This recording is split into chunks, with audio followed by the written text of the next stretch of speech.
Bonjour à tous, ravi de vous retrouver pour l'émission du dimanche matin 8 juin. On commence tout de suite avec une carte. Eh bien écoutez, en demi-teinte, on voit clairement des tokens que nous avons identifiés cette semaine qui performent et ça fait plaisir. Et certains qu'on avait identifiés à reventiler à la vente, eh ben, sont à la baisse. Donc vraiment, on est plutôt content de ce qu'on a pu faire cette semaine. Tout n'était pas parfait, mais globalement, le tableau est plutôt favorable pour nous. On va rapidement rappeler que TRX est un token assez manipulé et aujourd'hui il fait un 2,8%. Vous allez me dire c'est pas grand chose pour en tirer beaucoup de profit, je vous l'accorde, mais si vous avez un bac de TRX, en fait il est déjà en RSI plutôt haut, donc personnellement j'allégerais mon TRX, sachant que moi j'en ai juste pour payer mes transactions traditionnelles, je ne hold pas de TRX. MKR qui repart à 3,5, un allègement de sa position une fois de plus, puisque ça a été cumulé sur 2 ou 3 jours d'affilée, malgré qu'on avait déjà vendu une petite partie de notre portefeuille en début de semaine. Je pense que ça peut être intéressant de remettre une petite partie en vente sur votre portefeuille MKR. Au niveau du Bitcoin, eh ben écoutez, on est toujours dans cette construction complète au niveau de la box. On est revenu en support de cette trendline. Vous voyez, on avait joué avec, on a déjà parlé plusieurs fois sur cette chaîne. Je rappelle surtout que cette boîte est surtout une zone de confluence.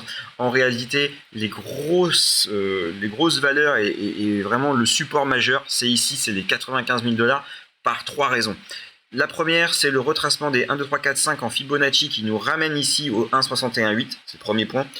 La MA200 qui passe et qui rase le retracement à 1,61,8. Petit range ici précédemment, ça c'est le premier point. Et j'ai envie de dire également, c'est également la zone de Max Pain. Alors je vais pas le faire voir ce matin, mais on en avait déjà parlé ensemble. Le Max Pain passe à 95 000 $. Pour faire simple, c'est là où ça ferait le plus de mal au maximum de personnes si le Bitcoin arrive à 95 000. Beaucoup d'institutionnels seraient obligés de commencer à vendre leur position. Et là, ça pourrait faire un effet de panique qui nous amènerait beaucoup plus bas et qui nous amènerait probablement dans les 85 000 $. Là, on est sur un 2,61,8, c'est des retracements extrêmement forts. Attention quand on arrive là-dessus, je ne vais pas dire qu'il faut vendre la maison pour acheter, mais il ne faut pas hésiter à être agressif parce que statistiquement, on est très bon. Au niveau du Fear and Greed, on est à 62, ça repart à la hausse. Je ne vais pas m'attarder là-dessus. Globalement, ça veut dire que c'est bien, ça suit une bonne dynamique et il y a encore de la marge pour aller chercher du pognon à la clé. Au niveau de la liquidation, on est toujours dans ce range entre les liquidations des longues et les shorts qui se positionnent ici. Ça accumule fort et on voit qu'à chaque fois qu'on vient aller chercher en haut ou en bas de cette borne des liquidations à 2, 3, 400 millions de $ sur le marché, parce que là, il y a vraiment une grosse zone de bagarre entre les boules et les bières. Je ne sais pas qui va sortir gagnant de cette histoire. En tout cas, ce que je sais, c'est que tant que le MA200, la ligne bleue qu'on a vue précédemment, ne connecte pas le cours, on aura beaucoup plus de chances d'aller chercher à la baisse que à la hausse. En tout cas, statistiquement, je le vois comme ça. Ah bah justement, on en parlait du Max Pain rapidement. On va en reparler tout de suite. En fait, vous voyez ici, à gauche, 95 105 $. C'est ici que le Max Pain se situe. Autant dire que c'est là où ça ferait le plus de mal au marché, potentiellement par rapport au risque mouvement de taper dur sur les holders de Bitcoin. Donc très intéressant de voir si le marché va aller chercher les 95 000 $ ou pas. Au niveau de la heatmap, on peut voir rapidement ici quelques tokens qui sont forts, mais pas extrêmement forts en RSI. Donc je pense que si vous avez du CFX, du TRX, du Kava en portefeuille, alléger 5-10% de votre position me paraît totalement viable en réalité, sans aller faire plus.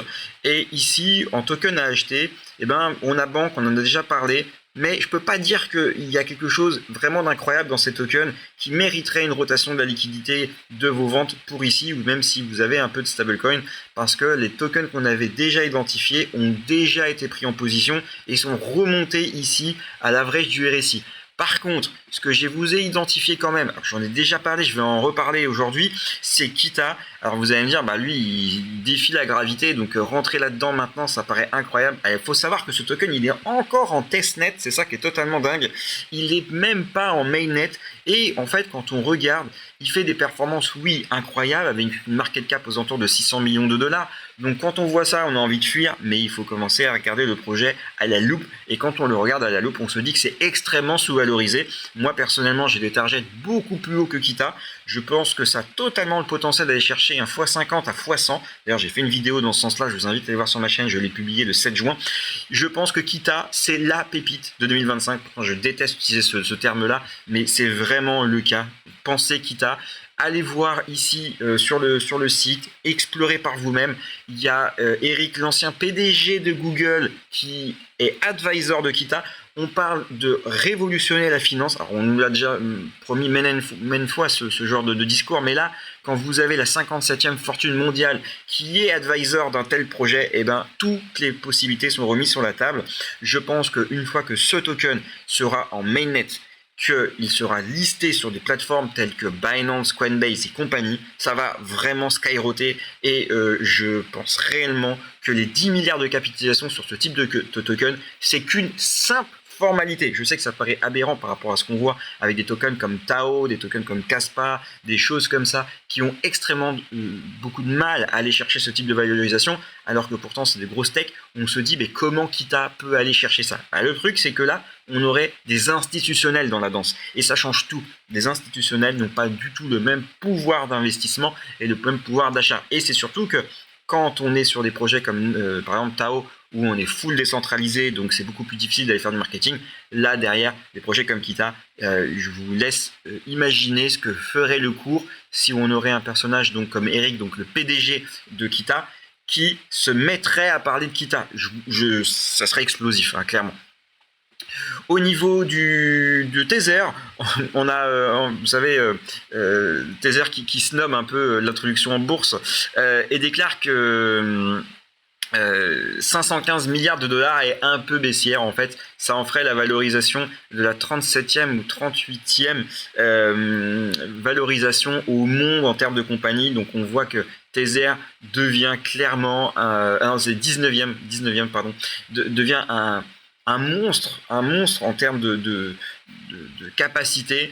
Il a été souvent critiqué, souvent mis en lumière en disant que c'était un projet probablement frauduleux. Il y a eu plein d'enquêtes de la SEC sur eux, etc. Donc, ils reviennent de loin ces gens-là. Et là, en fait, on est en train de voir que ça devient une institution incomparable avec d'autres. Circle à la limite, même eux n'arrivent pas à rattraper ça. Donc ils ont des tonnes d'or et des tonnes d'or, des tonnes de bitcoin. J'ai oublié les chiffres parce que ça bouge tellement et c'est à chaque fois délirant. Je sais pas s'ils les remettent ici, je vais pas m'attarder non plus, mais ils gagnent un monstre, un pognon fou. Voilà, ils auraient 37 229 bitcoins pour 3,9 milliards de dollars. Ils ont 75 tonnes d'or aussi, un truc comme ça. Enfin, c'est vraiment du délire. Donc USDT fort, malgré que au niveau de la zone Mika, il soit refoulé et que ce soit l'USDC qui prenne le dessus. L'Argentine, enfin l'Office anticorruption de l'Argentine a blanchi Javier Milei, vous savez c'est le président argentin, parce qu'il avait promu finalement le token Libra, et en fait ça avait fait un gros scandale, sachant que c'est un meme coin, hein, et donc ça a été clean pour lui. Au niveau stablecoin toujours, on a Deutsche Bank qui envisage de lancer un stablecoin ou de rejoindre une initiative menée par l'industrie selon un dirigeant. Donc ça c'est vachement fort. On sent que les banques ont envie d'avoir leur stablecoin et derrière de pouvoir travailler avec. Et c'est vrai que ça fait rêver. Beaucoup de gens se demandent mais comment gagnent-ils de l'argent avec les stablecoins? C'est quoi le secret? Et ben en fait le secret, pour ceux qui ne connaissent pas, c'est que vous envoyez de l'argent physiquement à par exemple une entreprise comme Tether. Donc vous envoyez 100 000 dollars, je crois que c'est le minimum, c'est 100 000 dollars. 100 000 dollars et ils prennent des frais de 1%. 1% ou 1000 dollars minimum, un truc comme ça. Ils prennent votre argent, ils achètent de l'or, des bitcoins, des machins, tout ce que vous voulez, et ils vous donnent un USDT en contrepartie. Après vous faites ce que vous voulez avec cet USDT, mais eux, avec l'argent frais que vous leur avez envoyé, eh ben, ils achètent sur le marché des actions, ils achètent des choses, et ils font travailler avec un rendement 5-6% par an. Peut-être même plus. Ce qui veut dire que vous leur envoyez de l'argent, ils bossent avec, en contrepartie, ils vous donnent un stablecoin. Je ne vais pas dire que c'est une monnaie de singe parce que c'est adossé techniquement à ce que eux ils ont en réserve, mais en gros ils bossent avec votre argent. Donc c'est vraiment incroyable le modèle économique. Donc ça fait rêver et je comprends que beaucoup veulent se lancer dedans. On a ce token en meme coin, vous savez, chaque jour j'aime bien vous proposer un meme coin. C'est toujours un exercice difficile, donc faut pas m'en vouloir si des fois je me trompe. J'essaye de prendre position là-dessus, c'est particulièrement difficile et personne n'est capable de pouvoir faire une prévision juste sur les meme coins. En tout cas, ce que j'ai pu détecter, alors je vais essayer de le mettre en H4 ou peut-être même en daily, et bien en fait, vous avez ce token, Costo Sol, qui existe depuis longtemps et qui a l'air de reprendre vie. Je ne sais pas pourquoi exactement, pour être totalement honnête, mais ce que j'ai pu remarquer quand même, c'est qu'il y a d'autres tokens Costoco qui vont dans ce sens-là, donc il y a l'air d'avoir une traîne sur ce nom Costoco, donc ça peut être intéressant pour vous d'aller chercher et vous positionner là-dessus. Je rappelle, c'est vraiment une petite piécette et on risque pas tout son capital sur ce genre de truc, hein, qu'on soit très clair.